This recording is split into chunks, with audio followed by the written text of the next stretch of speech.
Most people think worrying is simply thinking too much.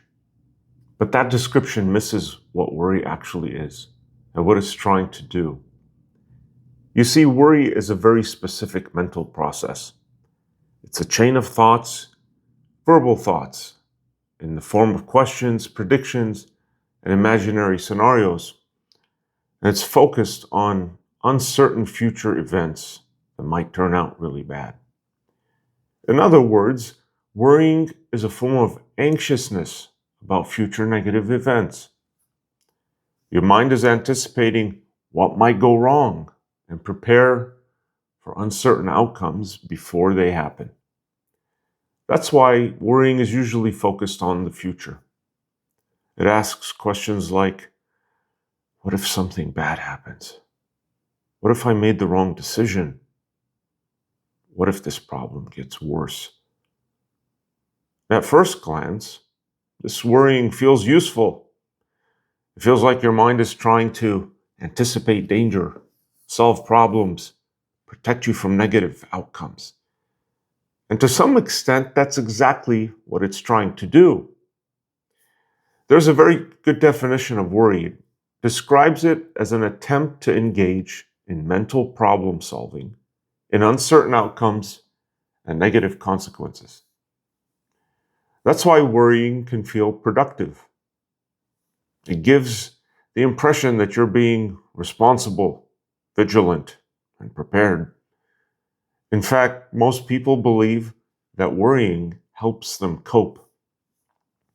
Research shows that 83% of people report that worry helps them find solutions to problems and prepares them for future events.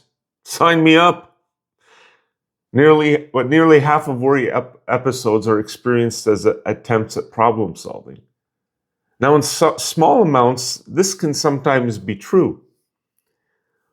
But most of the time, worry does not occur as vivid or mental images, although it can, but it occurs primarily as verbal thought. In other words, worry is usually an internal conversation. It's a running stream of questions, predictions, arguments, and attempts to mentally solve uncertain problems. And this is one reason why worry can continue for a long time. Because language allows the mind to generate an endless sequence of possibilities. Worry is very common, by the way. In one study, 38% of people reported worrying at least once every day. Now, many episodes were brief, less than a minute or a few minutes, but some lasted much longer, from 10 minutes to several hours. So worrying itself is not unusual. It's a normal part of human thinking. The real difference lies in how often it occurs, how long it lasts, and how difficult it is to disengage from. And worrying appears at predictable times, right? Many people report it occurring late in the evening or early in the morning. These are times where there are fewer external demands and your attention is more likely to turn inward. And so without competing tasks to anchor your mind, internally generated thoughts can easily take over.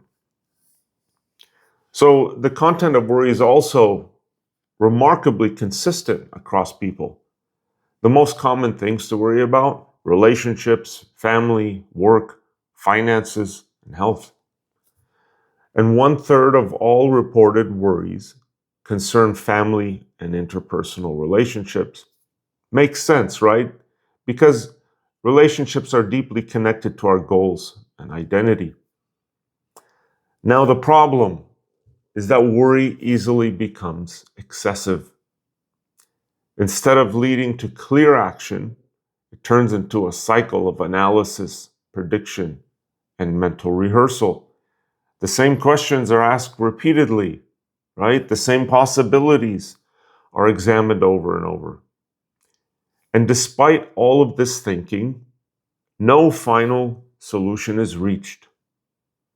This is because the underlying issue of worry is uncertainty, and uncertainty cannot be eliminated completely.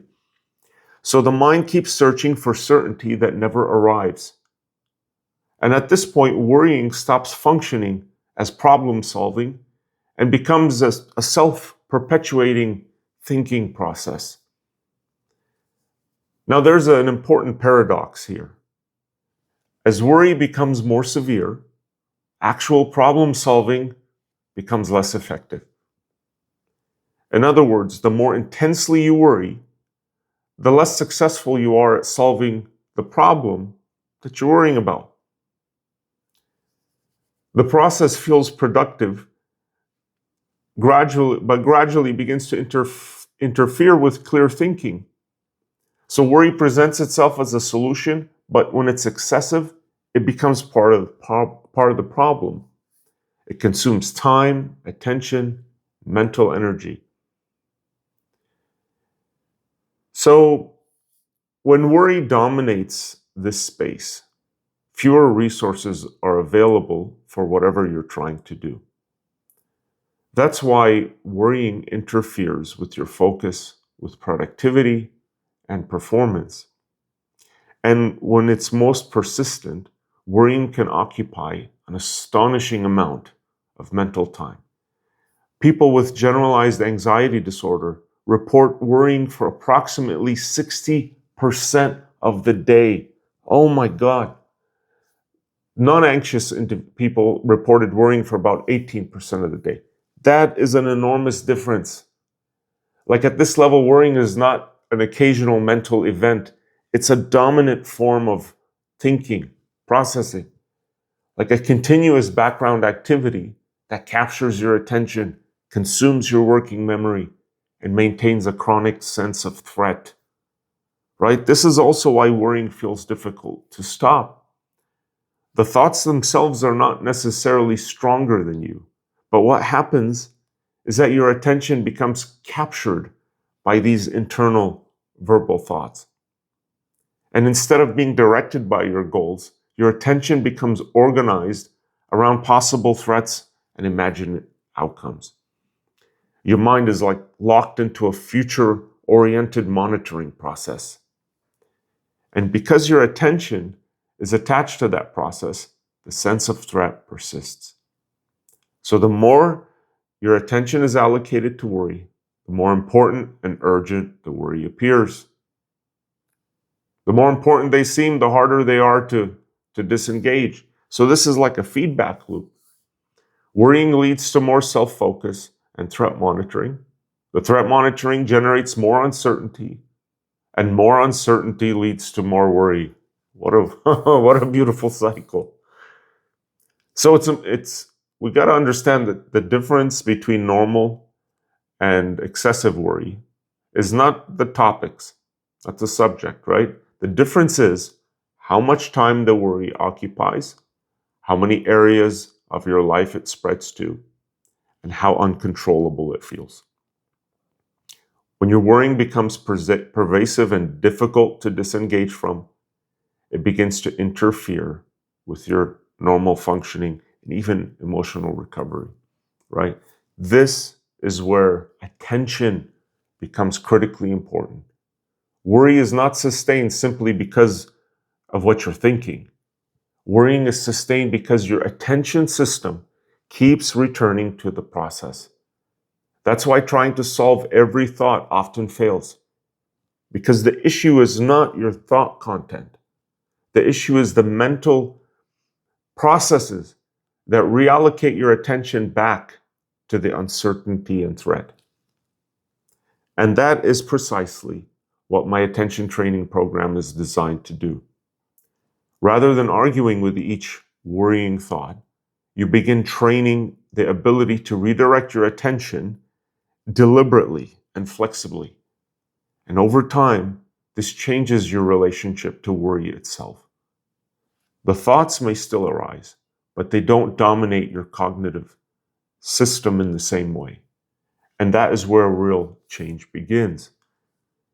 If you're interested in eliminating worry by going through my attention training program, you can find it in the members section of the channel. And I hope you consider becoming a member today.